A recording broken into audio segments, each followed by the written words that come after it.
he's a man. He's a good dude. He's been around town forever. He's he's a special projects manager, has been the special projects manager at Providence Monthly. He left there to head up Jorge Alorza's communications for the campaign, and he's now back out in the private sector. He's coming on board. We're going to be putting together some projects. The first one is Rhode Island bar fights. It's going to be a cocktail championship. We're looking forward to that. If you need someone to do preliminary research for you, yeah, right.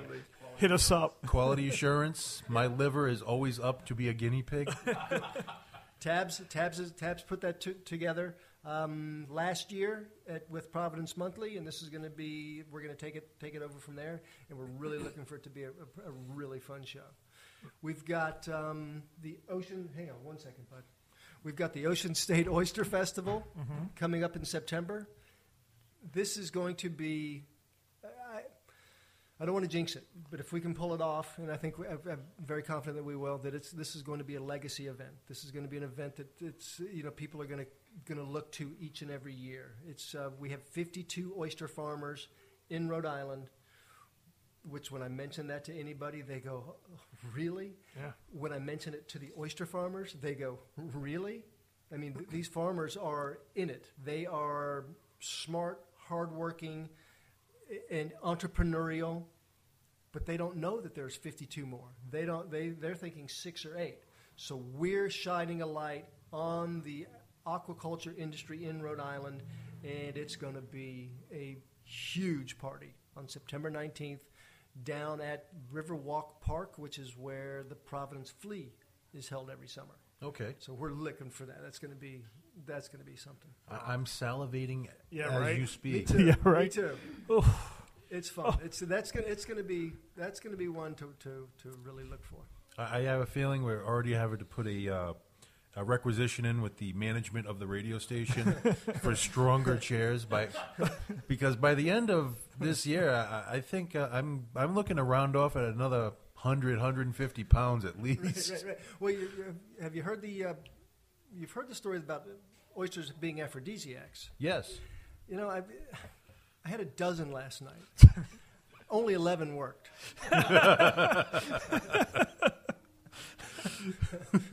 Well, with that attempt at humor, why don't we take a break here? We're going to leave with Down City Armory, Chow Phi, which is a remake of 80s classic tune, which I'm pretty sure you'll be able to figure out. You're listening to MyNightOut Radio on Rhode Island Free Radio. We'll be back in a minute.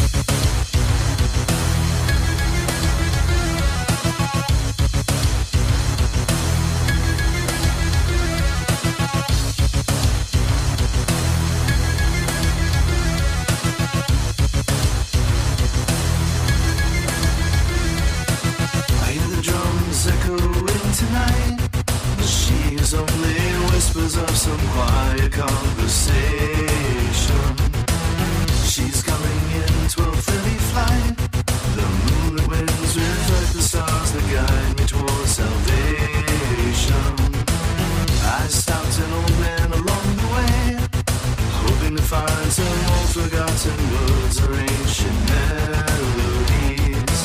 He turned to me as if to say, hurry, boy, it's waiting there for you. It's gonna take a lot to drag me away from you. But there's nothing that 100 men or more could ever do. I bless the rains down in Africa. Gonna take some time to do the things we never had.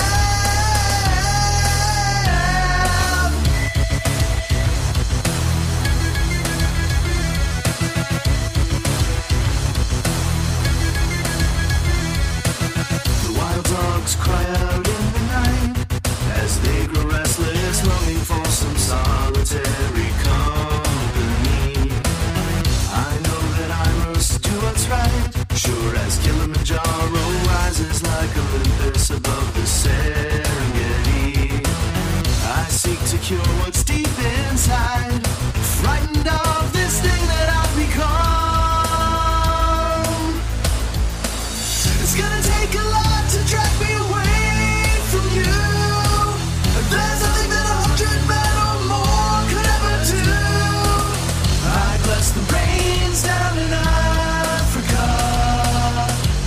take some time to do the things we never had.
Ladies and gentlemen, welcome back to MyNightOut Radio. This is DJ Psycho Eddie. In studio with George and myself, we have Jim Nellis from Rhode Island Food Fights. He is currently hosting the Big Burger Blowout. Jim, while we were taking the break, an idea came up. A diabetic-friendly challenge, or diabetic dance-off, or you do whatever wordplay you're going to do. Right. The insulin IHOP. We're making fun of it, but it is a really big segment of people. I mean, Sure. Paula Dean aside. No, I know where you're coming from. No, out of everyone, I know hundreds of people, and I want to say a good third of them are diabetic, insulin dependent or not. They're diabetic, and as it was pointed out, if you're going to take a diabetic to the cookie challenge, they're going to be, I don't know, feet go numb, their lips will turn blue, and whatever's going to happen is going to happen. It's not pleasant. So no, I think it's a really interesting concept, and it would involve nothing more than collaboration and a little bit of research on everybody's part to putting it out to those chefs that are coming up with the interesting ice creams. Hey, what can you do diabetic friendly? Right, and not to compare situations, but we talked the gluten-free thing, so it'd be sort of along those same lines. And no, I mean, all kidding aside, it's a thoughtful approach to getting everybody involved. Yeah. I mean, I find it, I'm sure you're sensing it. Now people are looking forward to an event every month, as opposed to like it was just happening once every quarter. Yeah. Now we're like, geez, I wonder when he's going to do the next challenge. When's the next challenge? Where can we go? And by the way, if you do a salad challenge, toss salad challenge, I will boycott. I hear you. Let me pitch one more. Sure. It's because it's interesting how this evolved. So I was the Rhode Island Latino Arts. Yes. Reached out to me, and they have a special month. Their month is actually September 15th to October 15th, and they wanted to do a virtual event, food challenge during that time. I have always wanted to do a taco event, so we are in the mix. Is it strictly tacos, or is it going to be Latino food? It's going to be tacos. Okay. It's going to be tacos, and it's going to be huge because my concern was my lack of ability to communicate with the restaurant owners. I don't speak their language, and it was my ignorant fear that has kept me from having this. And now they're going to help me put the vendors together. So I'm really psyched. Well, in every event that I've gone to, every actual venue event, You've had, I can't think of her name, from Rancho Grande. Oh, Chef Maria. Yeah. Maria. We love her to begin with, and we are, at least once a month, we are at her restaurant. She's amazing. Happy birthday. Her birthday was a couple of days ago. Oh, happy birthday, Maria. Birthday, Maria. Yeah, she's awesome. The whole family is awesome. And while we're talking about Rancho Grande, it's my favorite Mexican food. They also, it's just really, really, really well done. But they also, Joaquin and Marco, are stepping up the cocktail Yes. culture there. I have sampled a few cocktails there. Fair enough. And Joaquin is spearheading the movement, the mezcal movement in Rhode Yes. Island, and he is doing a phenomenal job. He's such the family. They're really just a really sweet family. Oh, yeah. Yeah.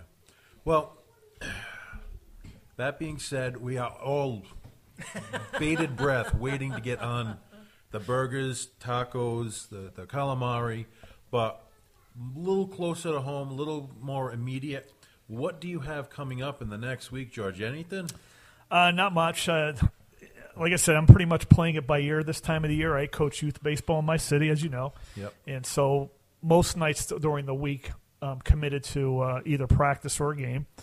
And but now that the burger blowout's taking place, I'm sure we'll be having dinner now 7 days a week, out and about.